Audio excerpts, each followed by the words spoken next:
No ano 2000, a Copa João Havelange substituiu o Campeonato Brasileiro, começou de uma forma bagunçada e terminou de uma maneira quase trágica. Na final entre Vasco e São Caetano, mais de 100 pessoas ficaram feridas na queda do alambrado no estádio São Januário. Algumas semanas depois, o Vasco provocava a TV Globo estampando o logo do SBT no seu uniforme. Fica aí que eu já te conto que jogo e que confusão foi essa.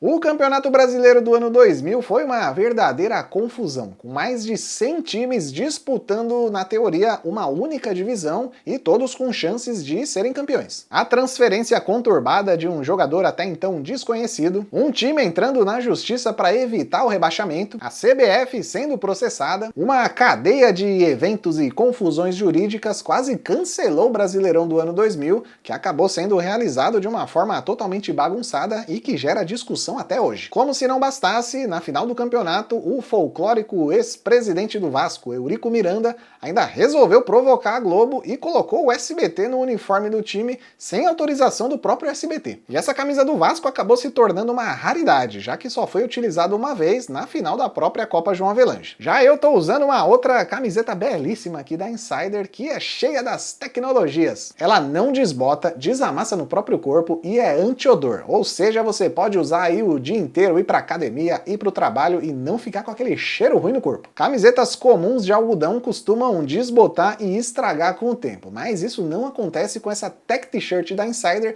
que aliás dá 2 anos de garantia contra desbotamento. E você já pode aproveitar a Black Friday antecipada da Insider, a Black Insider. A Insider tem peças do tamanho P até o XXGG, tem peças masculinas e femininas. Você pode dar uma renovada no seu armário com descontos que podem chegar até 40% usando os descontos do próprio site e o cupom exclusivo aqui do canal Que Jogo Foi Esse. É só usar o cupom JOGO15 e pronto, você vai garantir os melhores preços do ano. Mas corre que o estoque é limitado, então vai aqui na descrição do vídeo ou então no comentário fixado.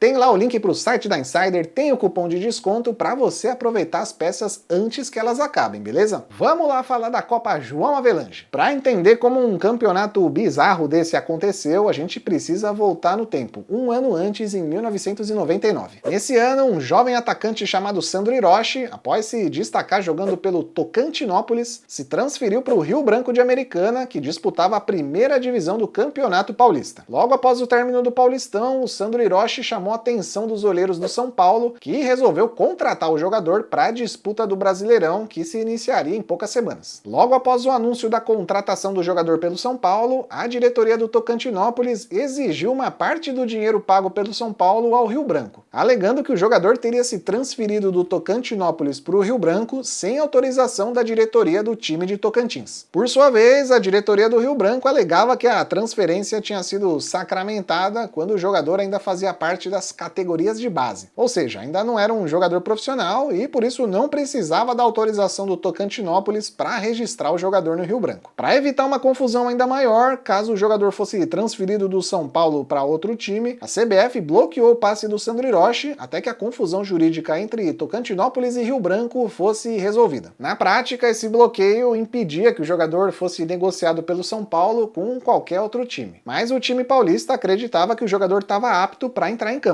Tanto é que o Sandro Hiroshi participou da goleada do São Paulo sobre o Botafogo por 6-1 na terceira rodada do Brasileirão. Poucos dias depois, a diretoria do Botafogo entrou na justiça pedindo a anulação da partida contra o São Paulo, alegando que o Sandro Hiroshi tinha o passe bloqueado e por isso não podia entrar em campo. O Tribunal de Justiça Desportiva julgou o caso e deu ganho ao Botafogo, tirando os 3 pontos do São Paulo e entregando para o time carioca. Algumas semanas depois, o Internacional também entrou na justiça exigindo os pontos de um empate contra o São Paulo e mais uma vez o Tribunal de Justiça tirou os pontos do São Paulo e entregou para o Internacional. O Brasileirão de 99 tinha 22 times e 4 seriam rebaixados para a Série B do ano seguinte. Mas os rebaixados não seriam os 4 últimos, e sim os 4 times que tivessem a pior média de pontos entre os Brasileirões de 98 e 99. Agora, para que a CBF inventou essa fórmula, eu não faço a menor ideia. Essa fórmula de média de pontos, que é bastante confusa, até é usada em alguns campeonatos da América América do Sul, mas nunca tinha sido usada no Brasileirão. A conta matemática para se chegar nos 4 times que seriam rebaixados é extremamente confusa e eu nem vou perder tempo tentando explicar aqui. O fato é que os 4 rebaixados do Brasileirão de 99, considerando a média dos campeonatos de 98 e 99, seriam Botafogo de Ribeirão Preto, Juventude, Paraná e Gama. A diretoria do Gama, inconformada com o rebaixamento, entrou na justiça exigindo que o Botafogo fosse rebaixado, já que se o time carioca não tivesse ganhado aqueles 3 pontos contra o São Paulo na justiça, o Botafogo é que teria que ser rebaixado e o Gama se salvaria. A disputa judicial se estendeu por vários meses e a CBF, como estava sendo processada na justiça comum,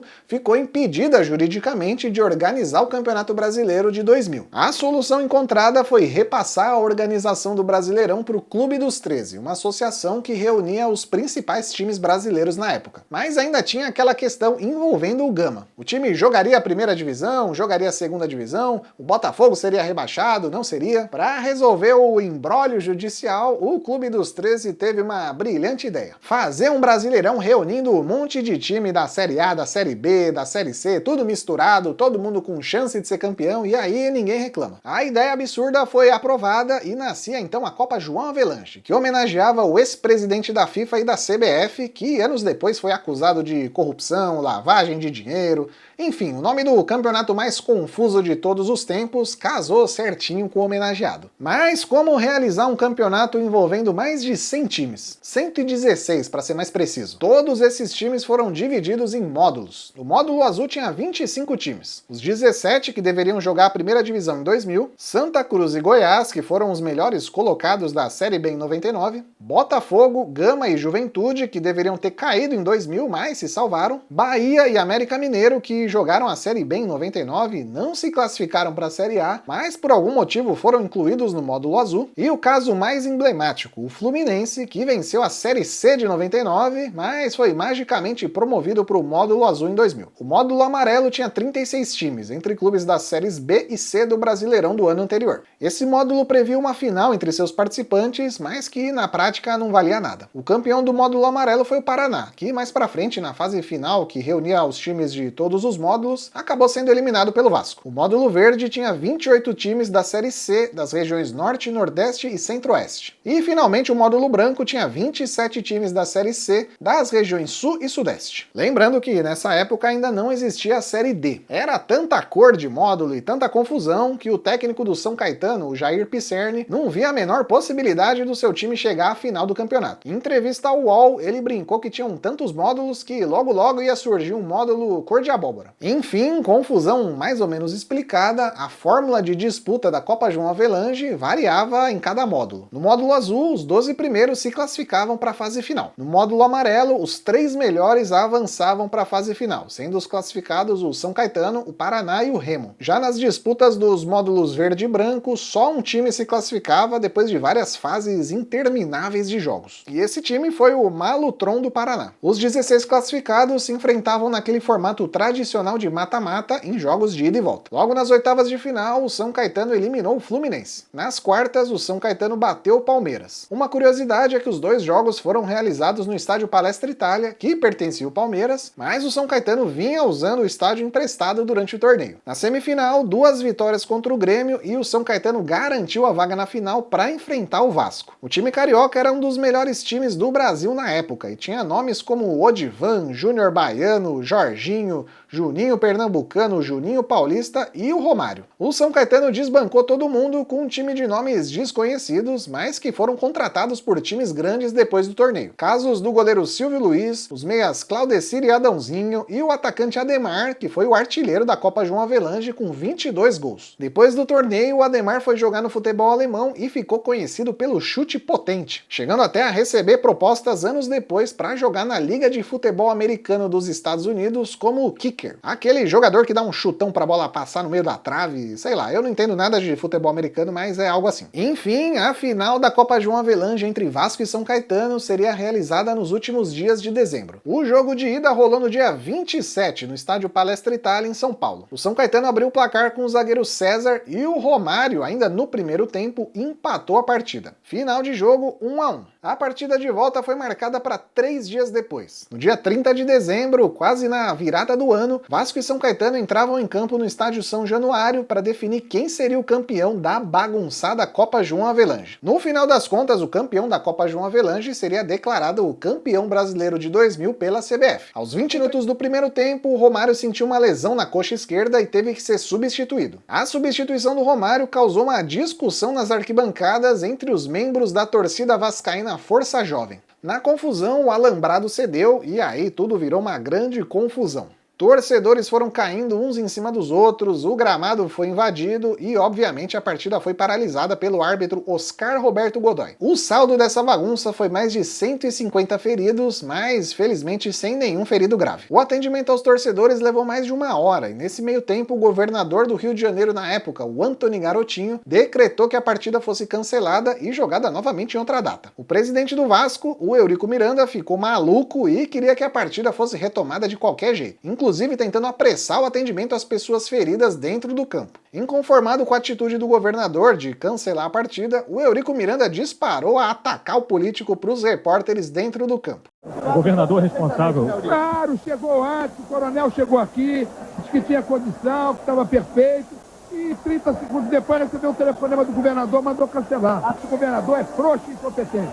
Havia condições de jogo, Eurico? Havia condições de começar? Claro, não estava vendo, o campo já estava ali, tinha plenas condições. O governador manda no coronel, não manda aqui no Vasco.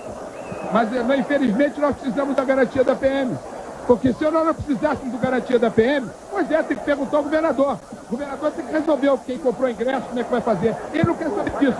Mas não teve jeito, a partida realmente foi cancelada e remarcada para o dia 18 de janeiro. O problema é que alguns jogadores do Vasco já estavam de férias e outros só tinham contrato até o dia 31 de dezembro de 2000. Então foi preciso uma negociação ali com os atletas para que eles entrassem em campo novamente, mesmo sem um contrato válido. Alguns jogadores do São Caetano também tiveram que entrar em campo já negociados com outros times. Então, no dia 18 de janeiro, Vasco e São Caetano novamente entravam em campo, dessa vez no estádio do Maracanã, para definir quem seria o campeão brasileiro de 2000. Quando os jogadores do Vasco entraram em campo, ninguém entendeu nada. Os jogadores usavam camisas e calções com o logotipo do SBT estampado. A decisão de colocar a marca da emissora do Silvio Santos no uniforme vascaíno foi uma provocação explícita do Eurico Miranda para provocar a TV Globo, que tinha os direitos de transmissão do Brasileirão e era a maior rival do SBT na época. O Eurico ficou bravo com a cobertura dos telejornais da Globo nos dias seguintes à queda do alambrado, alegando que o canal editou imagens para que parecesse que ele não se importava com as vítimas e só queria que o jogo fosse retomado. Então, sem avisar ninguém, sem avisar nem mesmo o SBT, ele mandou estampar o logo da emissora no uniforme do time, o que causava um desconforto na Globo, que teria que exibir o logo da sua maior concorrente durante 90 minutos em rede nacional. Os times de futebol no Brasil não podem ser patrocinados por empresas de comunicação, mas o Tribunal de Justiça Desportiva considerou a ação uma homenagem e não um patrocínio em si, e aí o Vasco acabou não sofrendo nenhuma punição. Por sua vez, os diretores do SBT também consideraram a atitude uma homenagem e, mesmo sem terem sido avisados que sua marca estaria no uniforme do time, acabaram levando na esportiva e não entraram com nenhuma ação contra o Vasco. Com a bola rolando, o Vasco abriu o placar aos 30 minutos com o Juninho Pernambucano. O Adãozinho empatou para o São Caetano ainda no primeiro tempo e o Jorginho Paulista colocou novamente o Vasco à frente 2 minutos depois. No segundo tempo, o Romário fez o terceiro e definiu a vitória vascaína, 3-1. O Vasco conquistava o seu 4º título brasileiro e o São Caetano, mesmo com o vice, começava a sua curta história de sucesso no futebol. O time paulista, que iniciou suas atividades 10 anos antes, em 1990, teve uma rápida ascensão depois do vice-campeonato. O azulão ainda seria novamente vice-brasileiro em 2001, perdendo a final pro Atlético Paranaense, e no ano seguinte alcançaria o maior feito do time até então, a final da Copa Libertadores. Mas, para tristeza dos torcedores do São Caetano, o time amargou mais um vice, perdendo a final para o Olímpia do Paraguai. Em 2004, o time finalmente conseguiu o seu primeiro título de expressão, vencendo o Campeonato Paulista. Mas daí pra frente foi só ladeira abaixo. No mesmo ano da conquista do Paulistão, o zagueiro Serginho acabou falecendo após sofrer um mal súbito numa partida entre São Caetano e São Paulo pelo Brasileirão. O time foi punido com a perda de 24 pontos, mas ainda assim conseguiu se livrar do rebaixamento. Nos anos seguintes, o time alternou bons e maus momentos, mas foi sofrendo sucessivos rebaixamentos. Hoje, em 2024, o São Caetano está fora de qualquer divisão nacional e amarga a 4ª divisão do Campeonato Paulista. O Vasco, por sua vez, também também passou por maus momentos desde o seu último título brasileiro em 2000, sofrendo 3 rebaixamentos para a Série B do Brasileirão. Mas lá em 2000 o time vivia outra fase. Tanto é que poucos dias antes de vencer a Copa João Avelange, o time foi campeão da Copa Mercosul, com direito a uma das maiores reviravoltas do futebol brasileiro que eu contei nesse vídeo que tá aparecendo aqui do lado. É tão surreal que você precisa ir lá assistir para entender. Se você conhece a história, vai lá relembrar. Se você não conhece, tá na hora de conhecer e se surpreender. Então clica aqui e assiste. Eu fico por aqui, até o próximo jogo.